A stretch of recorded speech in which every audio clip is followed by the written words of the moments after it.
أعوذ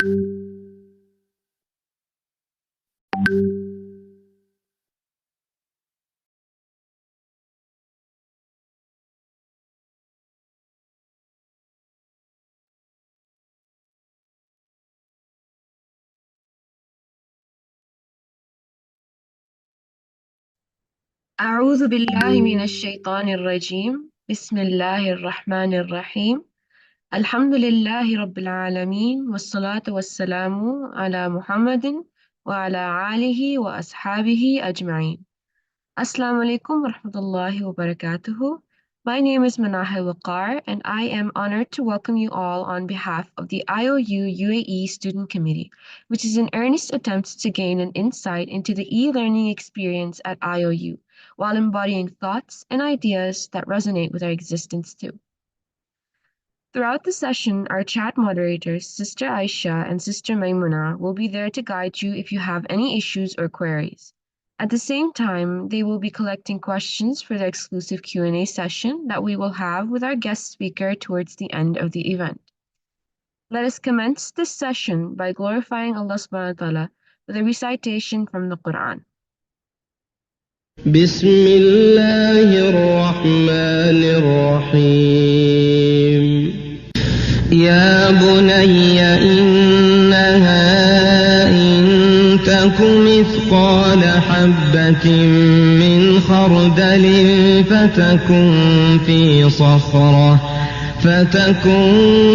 صخرة أو في السماوات أو في الأرض يأت بها الله إن الله لطيف خبير يا بني أقم الصلاة وأمر بالمعروف وانه عن المنكر واصبر على ما أصابك إن ذلك من عزم الأمور ولا تصعر خدك للناس ولا تمش في الأرض مرحا إن الله لا يحب كل مختال فخور واقصد في مشيك واغضض من صوتك إن أنكر الأصوات لصوت الحمير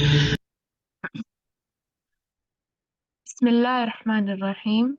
Luqman added, O my dear son, even if a dead were the weight of a mustard seed, be it hidden in a rock or in the heavens or the earth, Allah will bring it forth.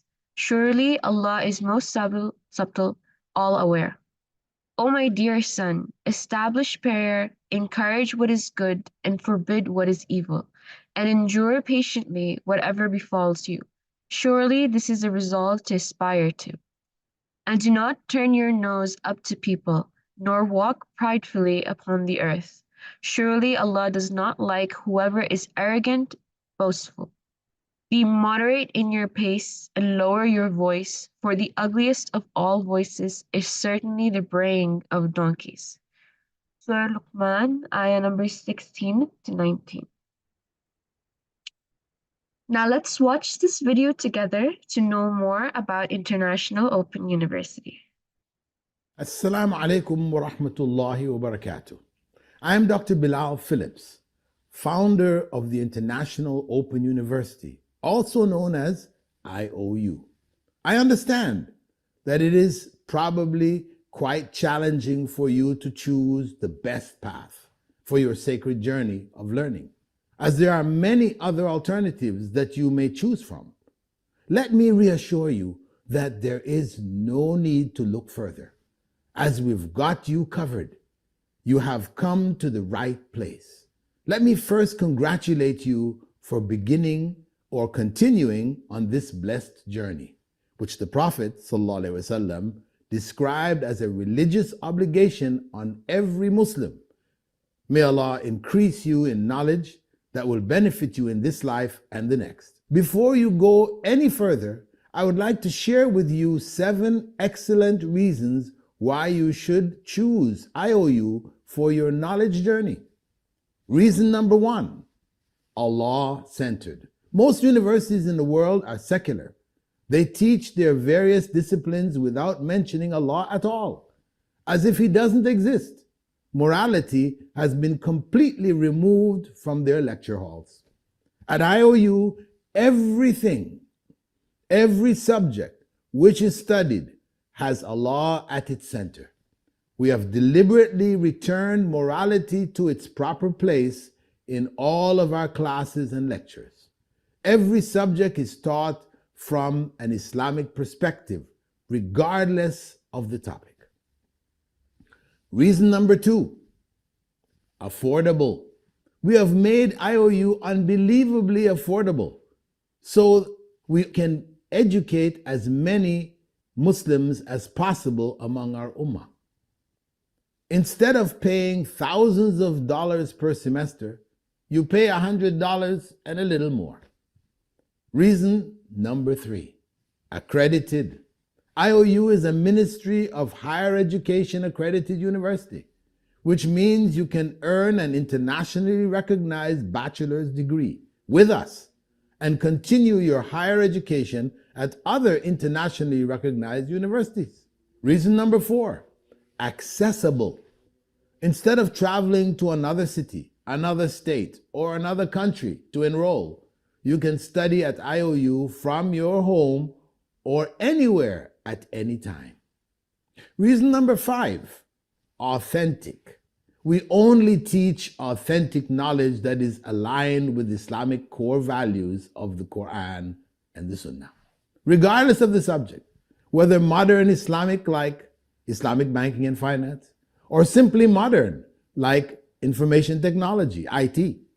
All subjects are integrated within an authentic Islamic framework. Reason number 6, awesome. IOU has the most diverse student body of any university in the world. So you will meet and interact with Muslim students from literally all corners of the globe. IOU student forums allow students enrolled from 229 different countries to experience a Hajj-like social learning experience. Reason number 7, accepting. Women in IOU are fully represented. As in the world population, in IOU, they outnumber men and often outperform them. In the developing world, women often don't get the chance or the opportunity to even join institutions of higher learning. IOU puts them on par with men, and they have excelled beyond our wildest expectations. Dear serious and sincere student, these are among the top 7 reasons why you should seriously consider enrolling in IOU, a modern, online, digital age university built on Islamic foundations. The last messenger of Allah said, Inna dala ala al-khayri kafa'ili. The Prophet ﷺ said, one who guides others to do good gets a reward similar to the one who does the good. So please, do share IOU with your network of family and friends. Assalamu alaikum wa rahmatullahi wa barakatuh. لا إله إلا الله.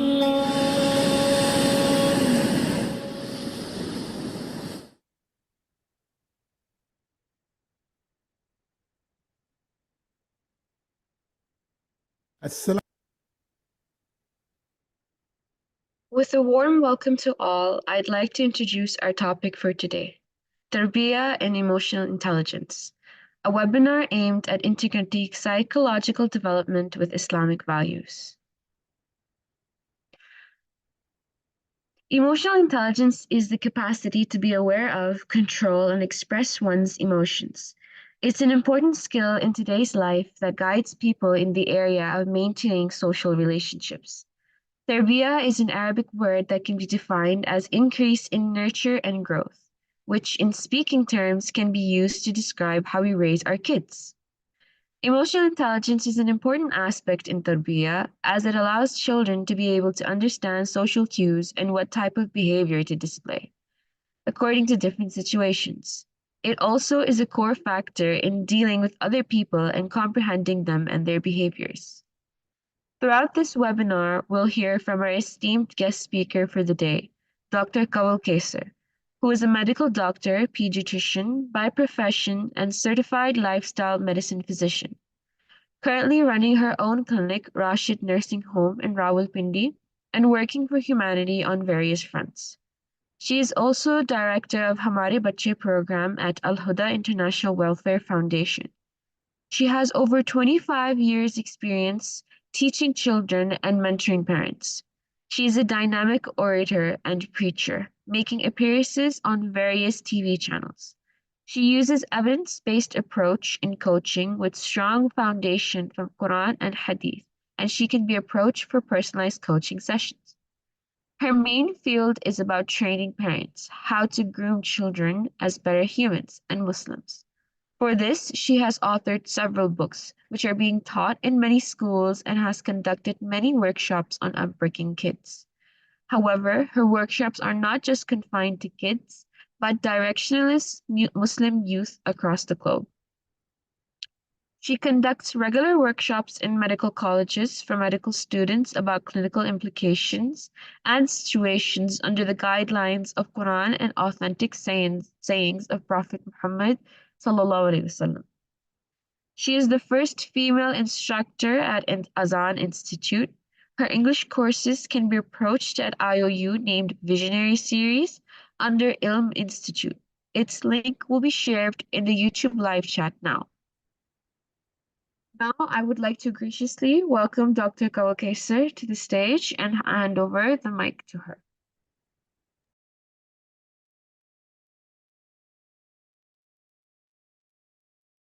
Jazakallah khair for the introduction and giving me this opportunity to be part of any healthy activity generated at IOU platform.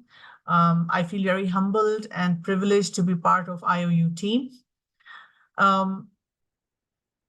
For everyone who has joined the webinar, Assalamu alaikum wa rahmatullahi wa barakatuhu. I'll start with the dua. Nahmaduhu wa nusalli ala rasulihil kareem amma ba'd. Fa'auzu billahi minash shaitanir rajim. Bismillahir rahmanir rahim. Rabbi shrah li sadri wa yassir li amri wahlul uqdatam min lisani yafqahu qawli. Today's topic is very important and very relevant with the current times, the kind of challenges and issues that we face.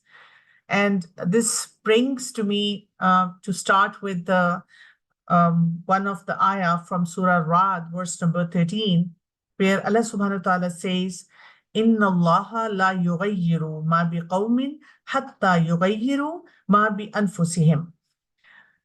And we do understand the translation of it, where Allah subhanahu wa ta'ala has said that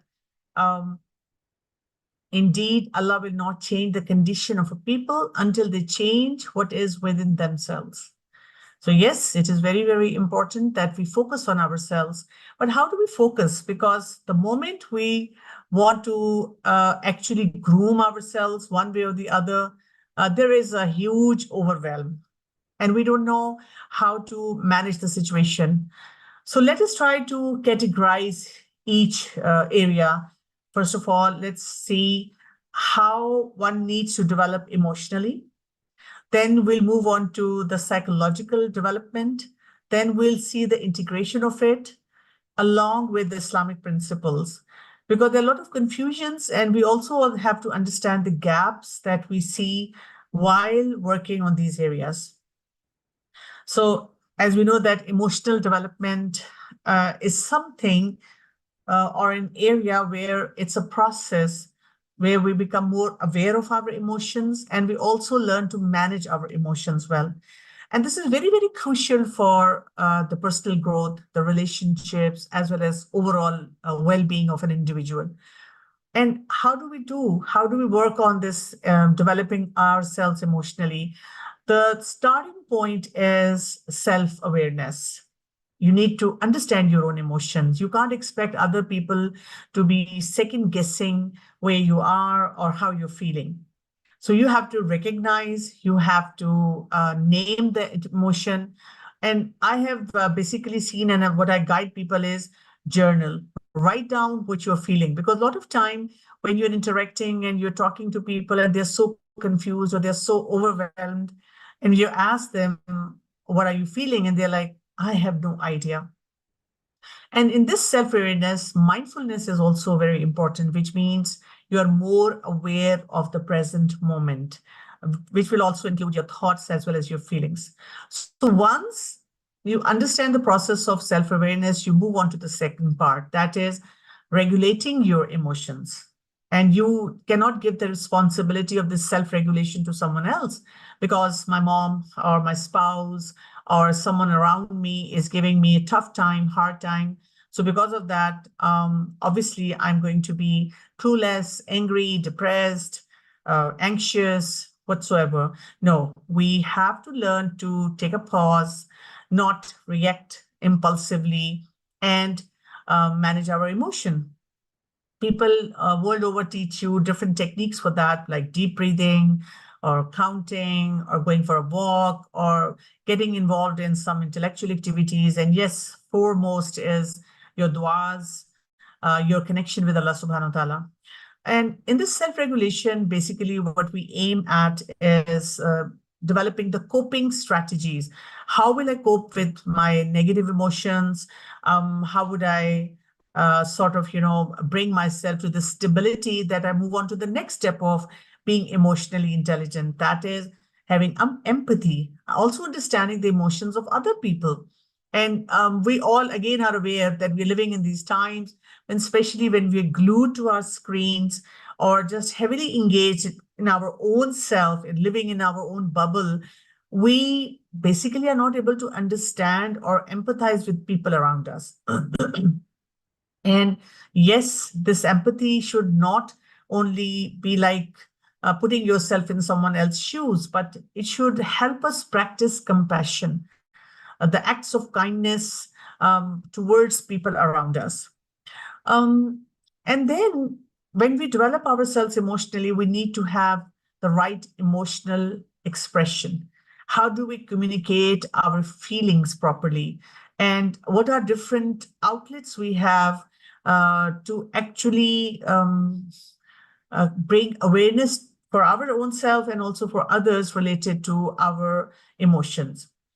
And this brings us to, again, another point, that is, none of us can say that we have never felt a setback in our life, or none of us can say that if I'm emotionally intelligent, things are going to be very smooth. There are not going to be any rough patches.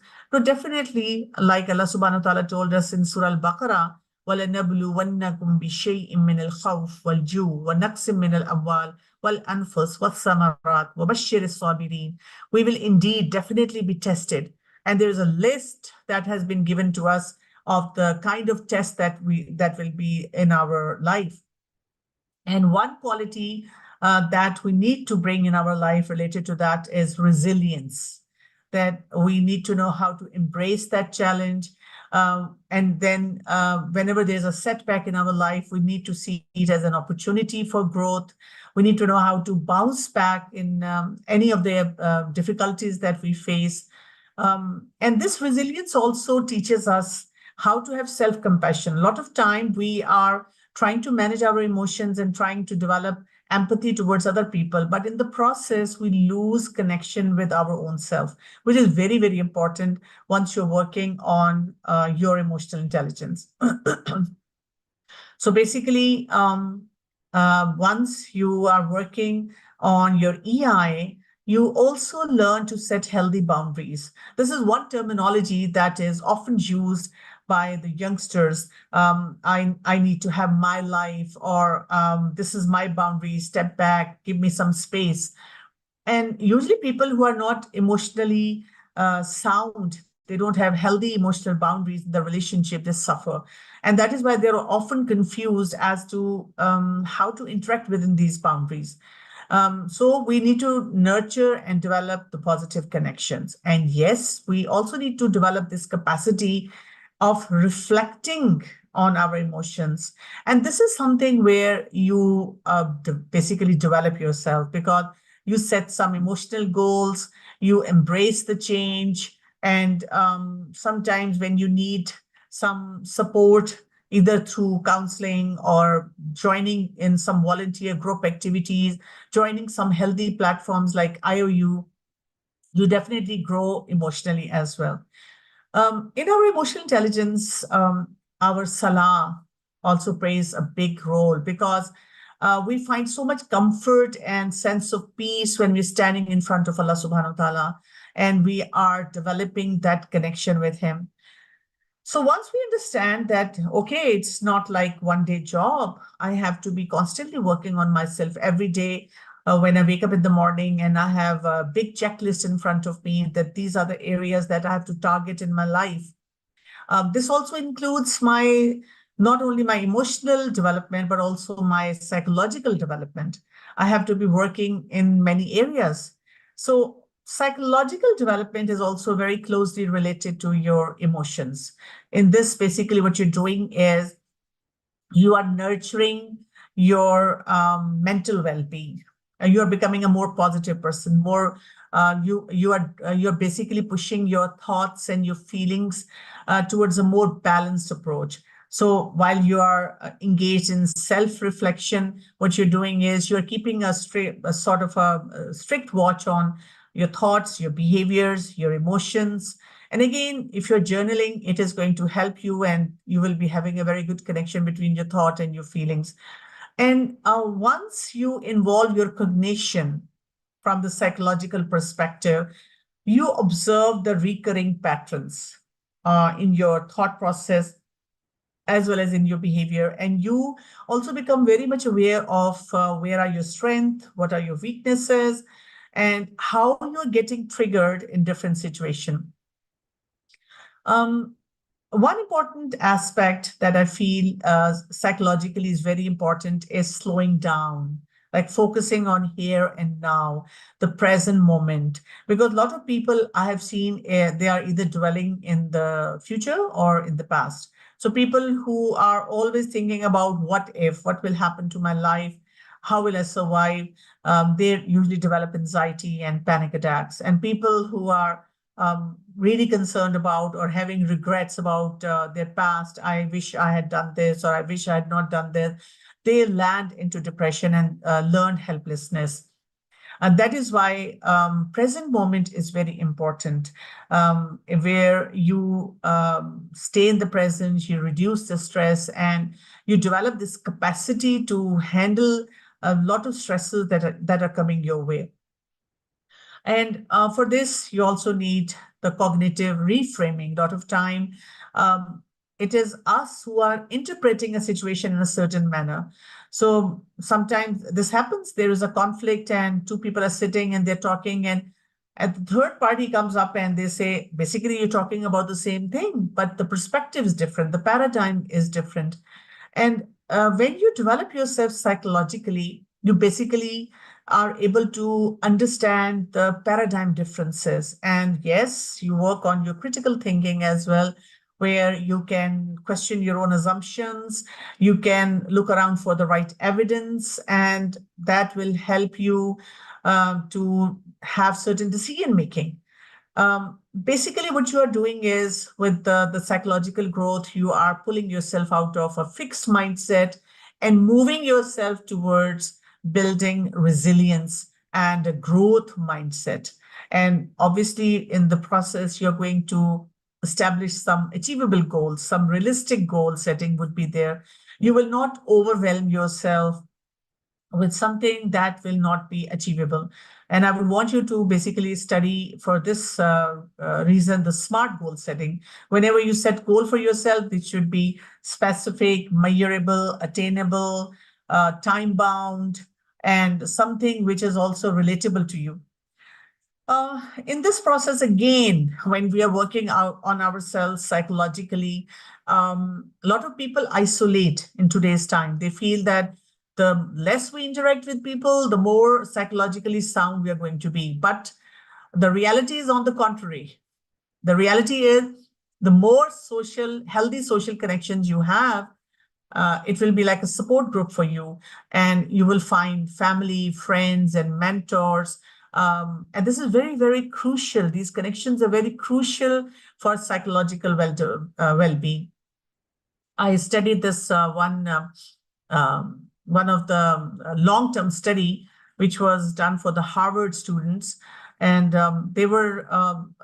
this group was studied while they were studying in Harvard, and how they were developing themselves socially. And once they were in their different respective fields, and they saw that the people who graduated from Harvard and the ones who were very successful had excellent social connections while they were undergrads, till they graduated and then moved on into their respective fields. So that is why the social connections are also very, very important. People who are psychologically sound also make healthy life choices. Like they sleep on time, their diet is balanced, they exercise regularly. I'm sure you all are aware of the minimum number of walking steps that you should have per day. That is 10,000. And one of the research says that if your steps are less than 7,500, then your brain is not healthy. Your thinking capacity is definitely going to go down. The balance, the self-care, the continuous growth, then adjusting yourself with different people, different situations and scenarios, it all falls into that psychological domain. Let us try to also understand, if these two domains are so important and they develop you so much, then where are we going wrong? Why people have challenges, or what kind of challenges people have with their emotions and also their psychological development?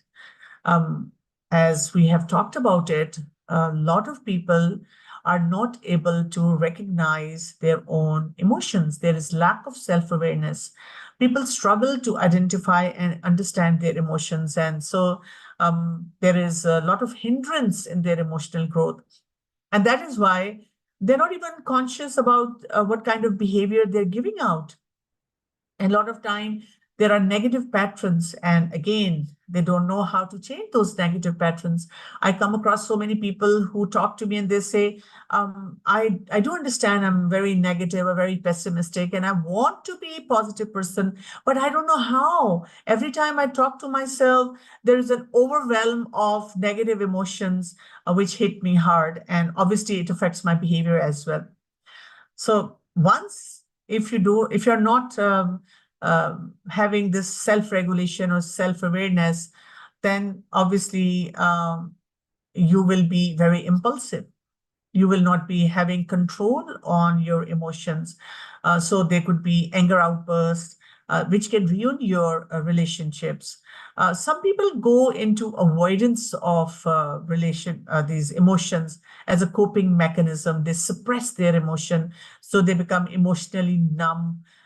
There can be increased level of stress in them, and then they land into mental health challenges.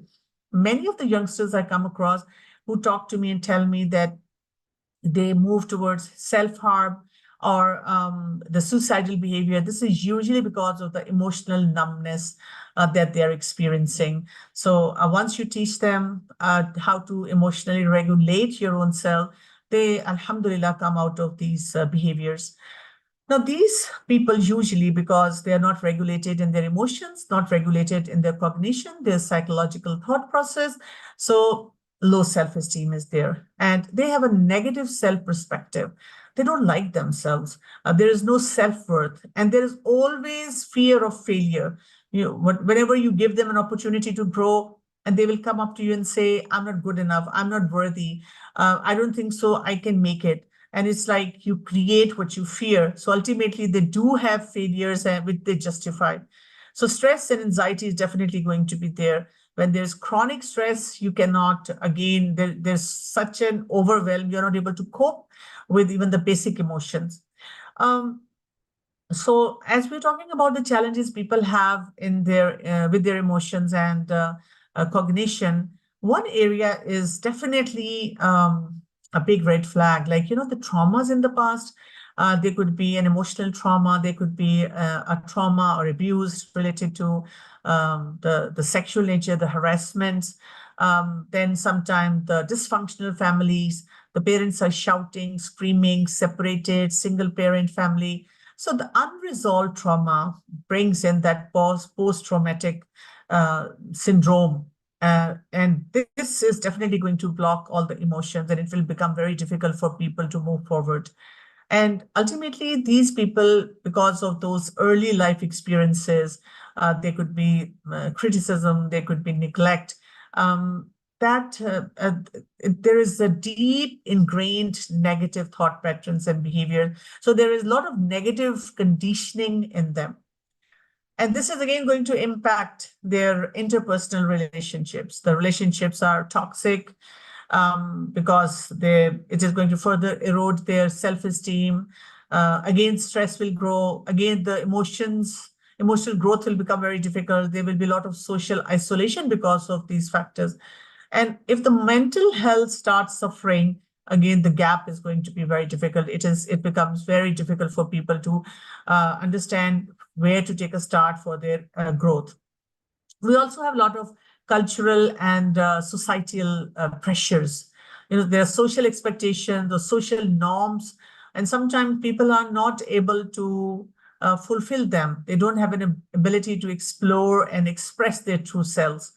Then there is a lot of stigma around different challenges, and it becomes a big barrier. People can live for years and years struggling with their psychological challenges and emotional challenges, but nobody gives them enough space that they can actually reach out and take some coaching.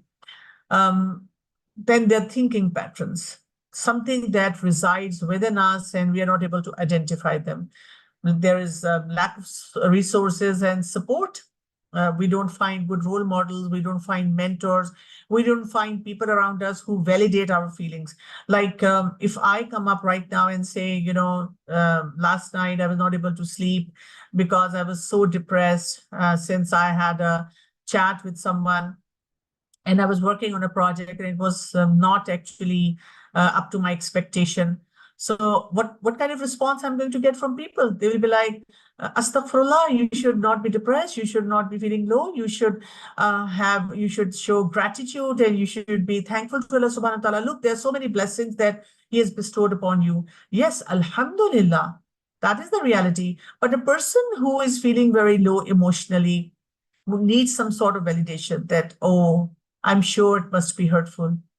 Saying something where you can match their emotional energy. So when we try to talk to people, try to immediately uplift them by saying, do some sabr, do some shukr, then the wavelength doesn't match. And people feel that I'm isolated. Nobody's understanding me. And a lot of such people, they will resist the change. A lot of time there are confusion about the goals. I come across so many people, especially the one who are not regular Quran students. They might be high achiever in their respective fields. And they talk to me and they're like, I'm so unclear about what am I doing? Why am I even here? I don't have financial challenges. I don't have anything that I can finger point to why I'm feeling so low. So I always ask them this one question. Are you regularly attached to a Quran class, a halaqah, any platform where you're learning Quran, where you are understanding today's challenges in light of Quran and Sunnah? And a lot of time the expression is very vague and they're like, no, not really. So I tell them that if you have confusions about your goals, that's what you have to work on. Then the life transitions and challenges, they also affect us because there will always be some sort of uncertainty in our life, one way or the other, in one spot or the other, and we again don't know how to deal with it. We are short of time and energy. We have information overload, too much information. We are living in this digital age when we are bombarded with information related to self-help, related to personal growth, and it becomes so overwhelming and paralyzing, like we call it paralysis, analysis paralysis. And then we get conflicting advice on the social media. You could be on one platform and they're telling you to do one thing, and the another platform gives you a totally different advice. So how can we help people identify this gap, and how they can move towards the personal growth?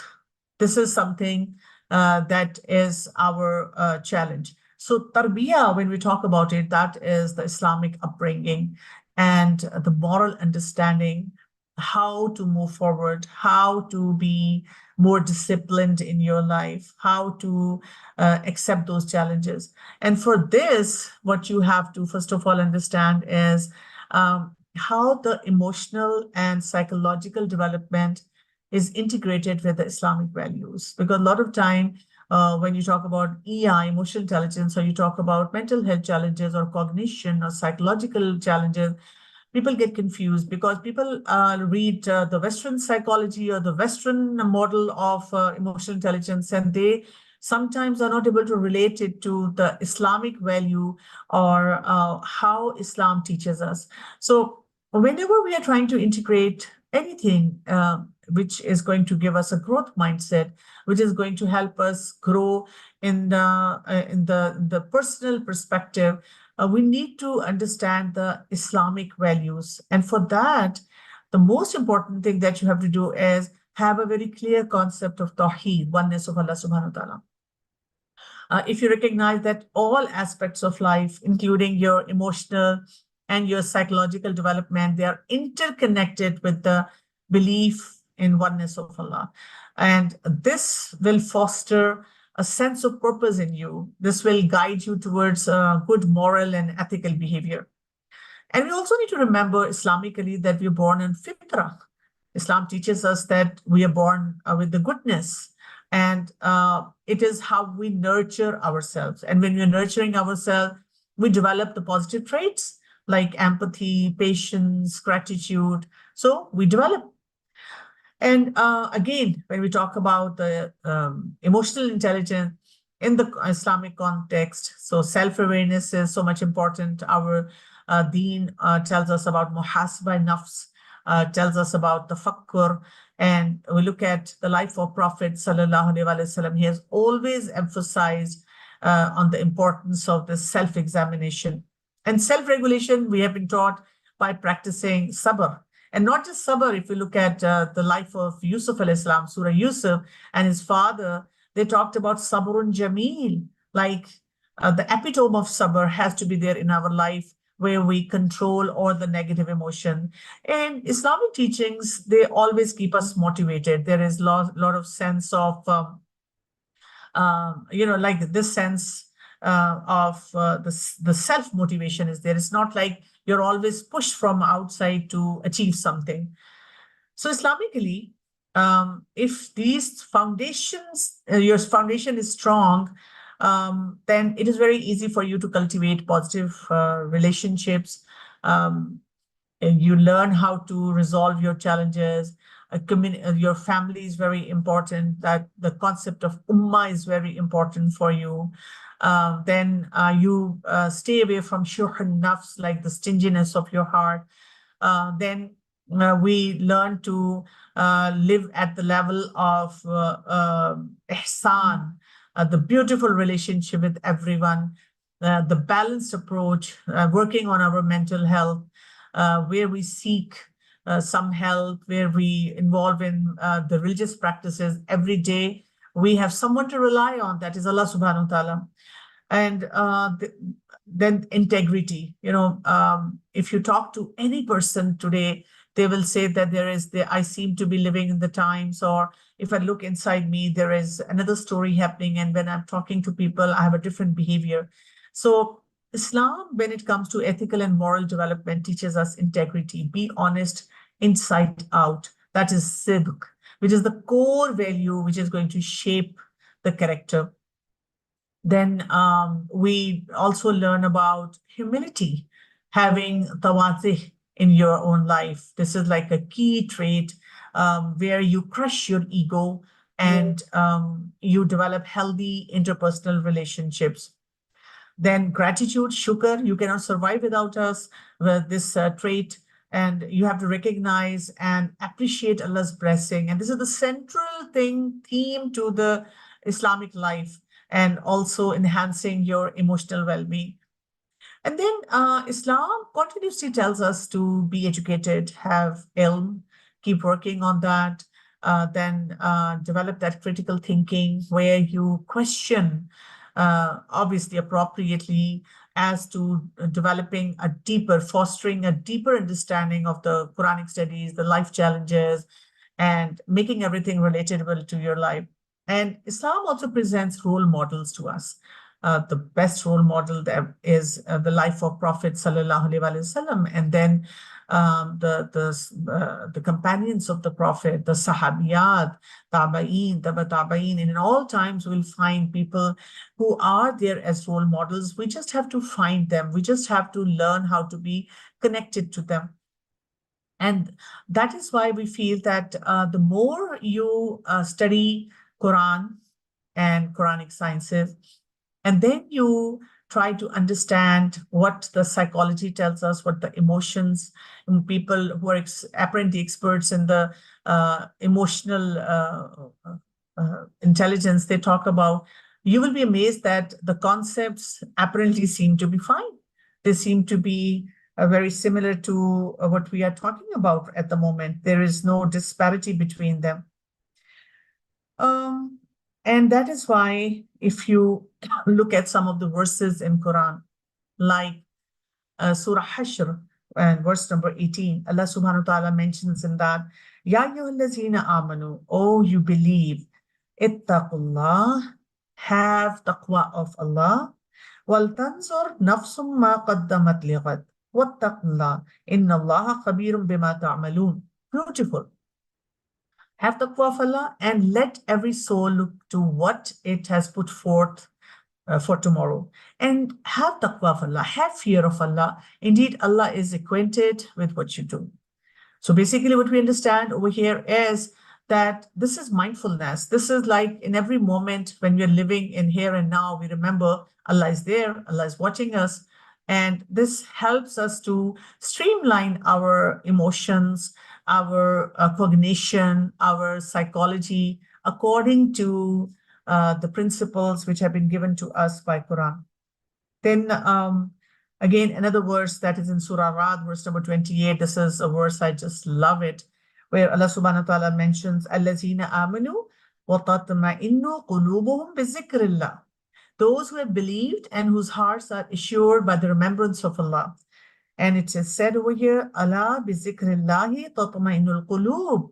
Unquestionably, by the remembrance of Allah, hearts are assured. So the peace in your heart only comes when you have a strong connection with Allah subhanahu wa ta'ala. And then we have many verses which talks about the anger management, which talks about practicing sabr and shukr. And that is why Prophet Sallallahu Alaihi Wasallam said in one of the narration, the strong believer is better and more beloved to Allah than the weak believer, while there is goodness in both. So strive for that which will benefit you. Seek the help of Allah and do not be helpless. So this is so beautiful. Again, for the empathy that we need to develop, Prophet ﷺ advised us, he who does not show mercy to others will not be shown mercy. So it's like a reciprocal relationship that has been talked about. So what do we do? How do we fill up this gap? How do we educate people around us about this gap? We need to help people identify that these are certain standards that you must work on for your personal growth. And the most important is you need to clarify your concepts. And obviously, the scanner is going to be Tawheed. The scanner is going to be what Allah subhanahu wa ta'ala talks about, the different interactions or different concepts in Quran. So the focus has to be on the spiritual growth, the moral growth, the ethical development. And again, the basis has to come from the Islamic principles. And this is going to broaden the concept of the personal growth, how you work on your emotional intelligence, your self-awareness, your mental health, your life skills. Then you have to highlight the integration.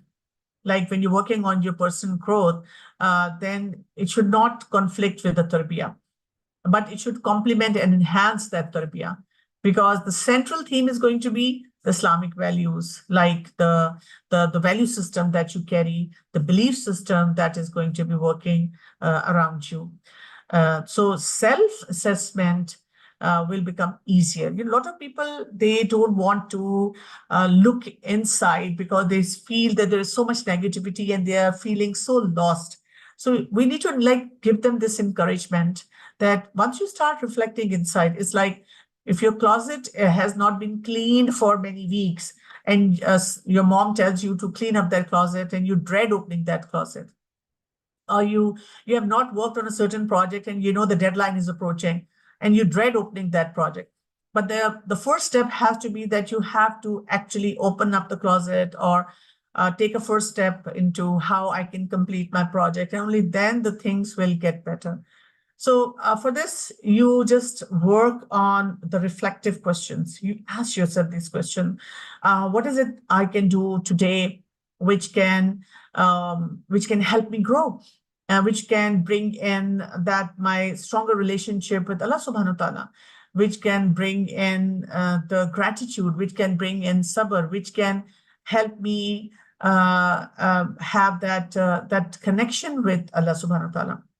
And then try to see wherever there is a mismatch between the value that you have and the behavior that you are sort of depicting in your day-to-day action. And wherever the struggle is, again, you write down the doable steps and start working on them. Many people, what they do is they may focus heavily on religious practices, but they neglect their emotional well-being. So I usually tell people to strike the balance.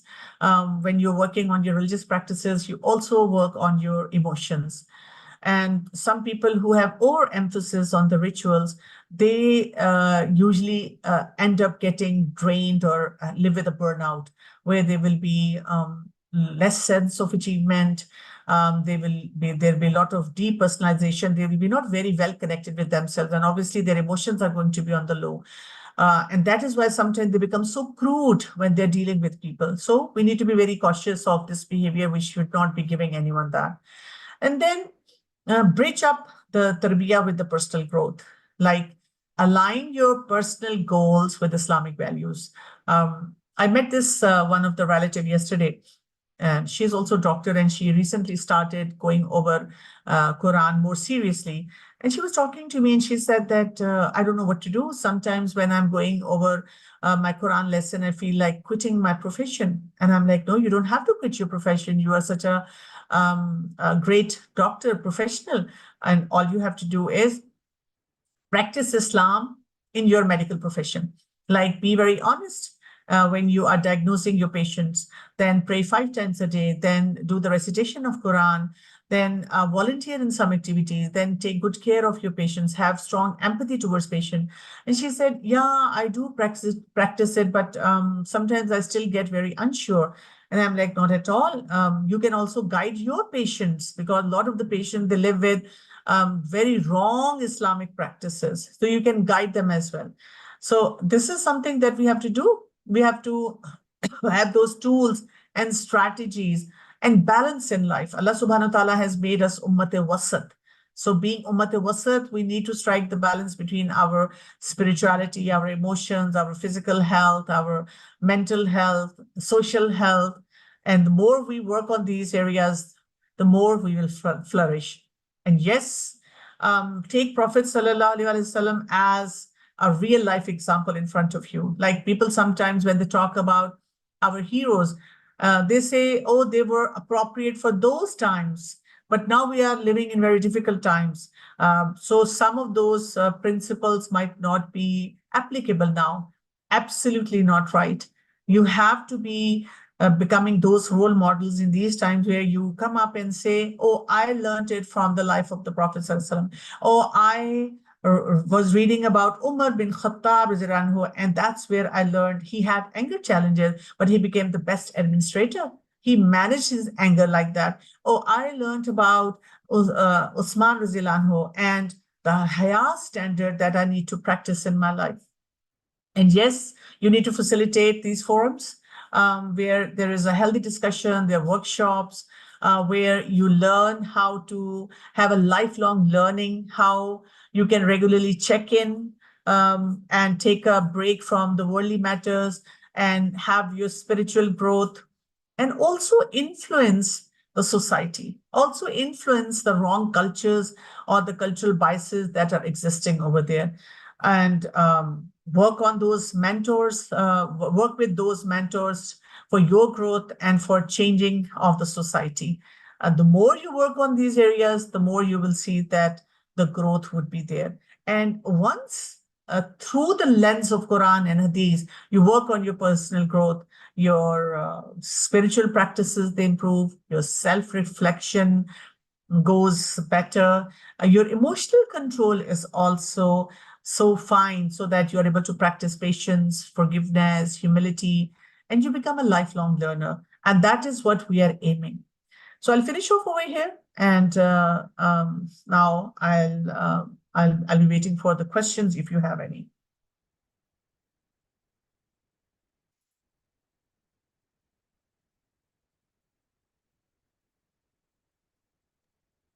Jazakallah khair, Dr. Kaul, for your brilliant insight into today's discussion. And I hope everyone reflects and applies this knowledge to their lifestyle from this moment forward, inshallah. Now we will start the question and answer session, inshallah. Our first question for today is, how do we communicate the challenges and the thoughts which resist in good relations, especially in case of parents and teen sons? Okay. Basically, what you have to do is, whenever you are troubled in the relationship, first of all, you have to validate yourself. First of all, you have to acknowledge that something is happening inside me which is not appropriate.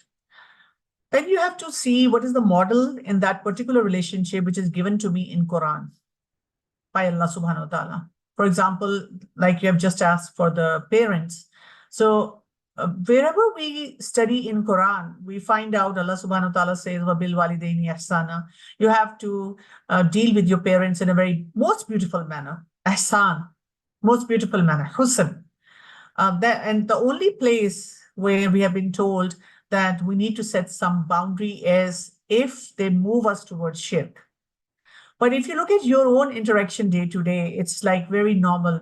Breakfast time, dinner time, just general chit chat, your choice related to anything in your life where you are having a conflict with your parents. So first of all, what you have to do is, rather than focusing on what is the behavior of my parents, you have to see, what am I doing for my parents? Am I listening to them in the very basics where they are right? Like they want me to put down their phone, they want me to sleep on time, they want me to focus on my studies and my career, they want me to eat healthy, they want me to control my attitude, they want me to be sitting with the relatives. The checklist is long. So what you have to do is, first of all, work on those areas. And once you start working on those areas, and then you have to see the real challenges, because we are usually overwhelmed because of the factor that everything is a challenge, and we make everything a challenge. So once you have sifted out and you started working on those areas where you definitely understand, there I'm going to be accountable in front of Allah subhanahu wa ta'ala, then the real challenges you usually are 20%. So once you have identified those 20% challenges, what you do is you can go to Chat GPT, or you can Google, or you can contact some mentor, expert, and try to analyze that how do you deal with that real challenge. And then you start taking baby steps towards resolving them.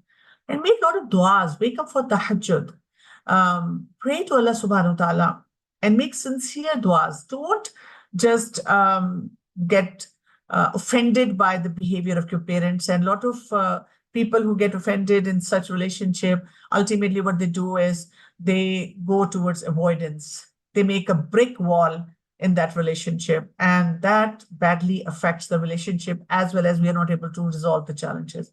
I hope this is good enough to go for the answer. Jazakallah khair, Dr. Kaul. Our next question is, how can we limit social media exposure to children or not giving the phone? The child wants independence and freedom. She claims she knows good or bad, yet she doesn't follow Islam properly, and she's 12 years old. This is one of the very basic question I come across in all my sessions. And I usually tell the worried parents that as long as you can resist. And once you're trying to resist, especially like if there are already red flags, she doesn't have a good understanding of deen, her routines are not good, she's not very emotionally intelligent, then what you have to do is you don't have to over explain, you don't have to become defensive, because a lot of time children, when they're talking to us, that's how they pressurize you. Oh, look at my friend, or everyone has it, or why can't I have it?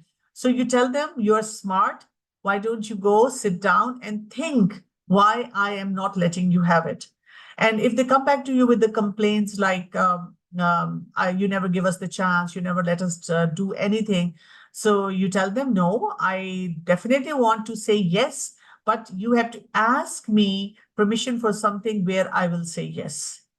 Another important thing is, apart from the pressures that children build on you, if they want the phone or some other thing, you should not breach your relationship with them. You should be nice to them, which is called tough love. You should be tough on the challenge, but keep loving your kids. What we do is we usually become very bitter and our relationship starts suffering. And then we take such a long pressure that we ultimately hand them over the screen. So tell them that the screen will be with the limitations and it will be at the appropriate time. Few weeks back, I was coaching this young boy with the parents. He's around 15 years of age and he had moved into bad addictions because of the screen. So I was telling him that next few months you cannot have access to the screen because you don't actually need it. And when he said that, why not? And he was insisting on having the screen. So I showed him my phone. I asked his parents to show him the phone. I said, look, we're not stopping you from living a life. We're just telling you that in a due time, once you're well settled, you will definitely have access to phone, you will have your own car, you will have your own money, you will have your own liberty to go around what you want to do, but you have to wait for that appropriate time. So that's how you talk to kids. When we tell them, no, it's a no-go zone, that's when they rebel more. But if you talk to them and you tell them, of course, you're going to get the phone, but not right now. And this boy also kept insisting, but when? But when? I said, whenever it's appropriate, I'll definitely let you know. And even your parents will be able to identify when's the right time. He said, but there's nothing else to do. I said, why not? You wake up in the morning, you have your breakfast, you study some books, you go to your school, then you have some sports activities, then you interact with your family, you sit with them, you help your mother at home, you help your father in a lot of activities, you join some online courses, you become a good Quran student, you volunteer in some projects. There are many activities that you can get engaged in. So problem is not only with the kids, the problem is also that we as parents, we want our kids not to be engaged in something wrong, but at the very same time, we don't know how to put in the appropriate efforts to keep them engaged in healthy activities. Okay? So that's it. Any other question? Yes, there's another question. How do you view the social media influence as a challenge to propose tarbiyah? Social media influence definitely has taken a toll on Tarbiyah. It has become a parallel parent. And it's a very addictive parent. It's a parent which comes through algorithms. It sort of pats on your back, whatever you want to watch, you are good enough to go, and it overwhelms you with the wrong concepts as well. That is why it is important that we keep a watch on our social media interactions and we also keep guiding our children. And one thing that I always believe in is making du'as.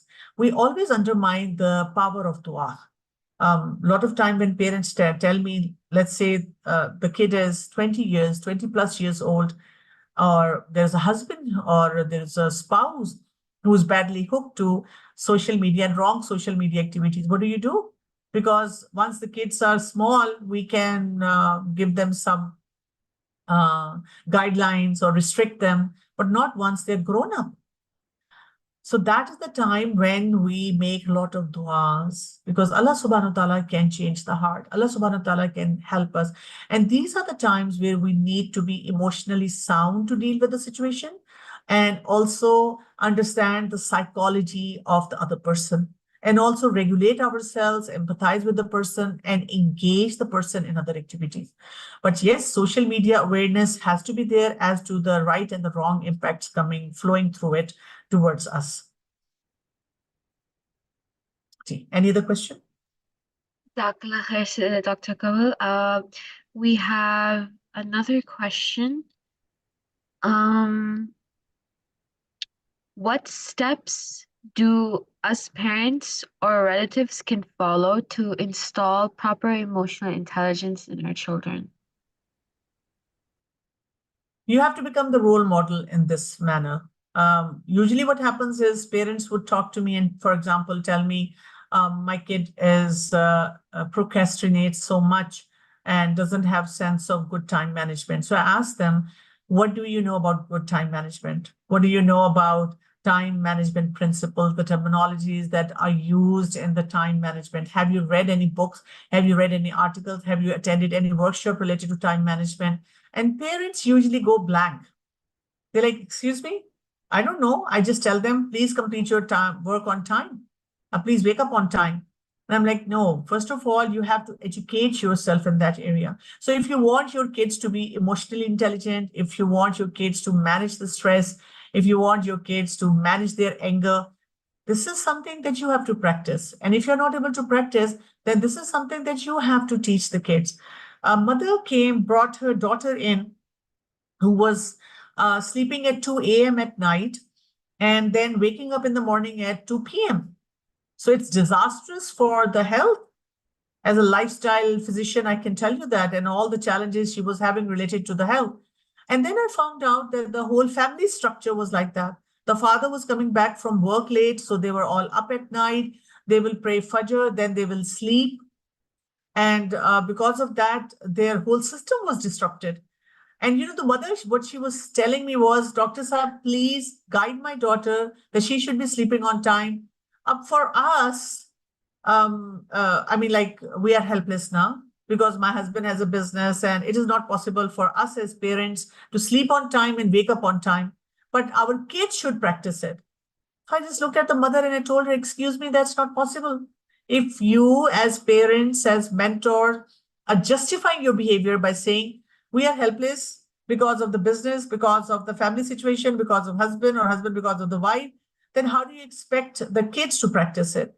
The kids will also have 101 justifications why they cannot do it.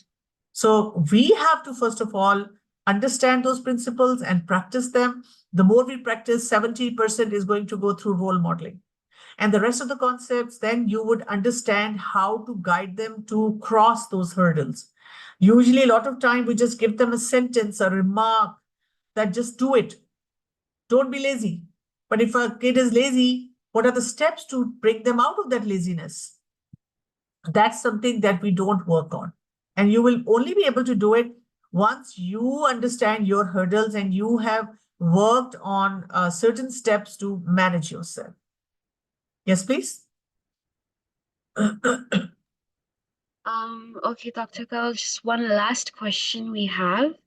What advice should we give our teens, especially the ones joining college, and they will be exposed to a lot of different cultures and un-Islamic behaviors? One advice I would give them is that be a Quran student for life. Every day, go to a Quran class. And if they're not able to do it every day, they should be attached to a Quran halaqah once a week. And every day you can sit with them. You can go online, listen to at least one small, any session by any good speaker. This should be made mandatory for all the youngsters. This is what I do for even my own kids. I sometimes it is very difficult to explain to them why you can do certain thing or why you cannot. But the best support and accountability comes from Quran. So if your kids are attached to Quran, then Allah subhanahu wa ta'ala is going to give them that vision. What should they be aiming at in their life? And you stay on du'as. And yes, when you guide them to something, you guide them according to a certain logic, certain evidence, Quranic evidence, evidence from hadith, and also evidence that would come from the worldly knowledge. In anything that Allah subhanahu wa ta'ala has made haram, you can find out it's not beneficial according to any sciences world over. Yes, please. Jazakallah khair again to you, Dr. Kaul. The Yes. question and answer session was very enlightening and made all of us understand better, alhamdulillah. Thank you for your time. And again, it was such an honor to have you here on our platform speaking for us on a topic that is really, really important for everyone around the whole world today. Jazakallah Pleasure is khair. all mine. Always humble to be on the platform of IOU. Jazakallah khair.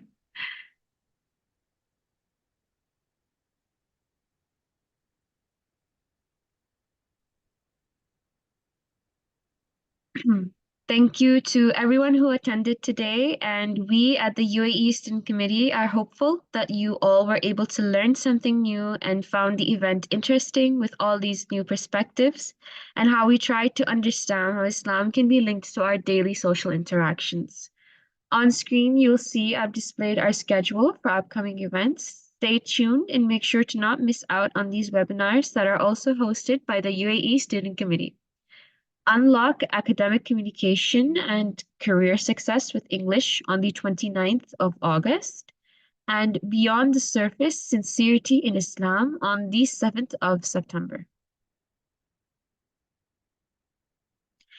Now, on this slide, I've displayed email IDs that you can contact for further information and inquiries: the IOU UAE Student Committee email, the IOU Help Desk email, and Info Desk email.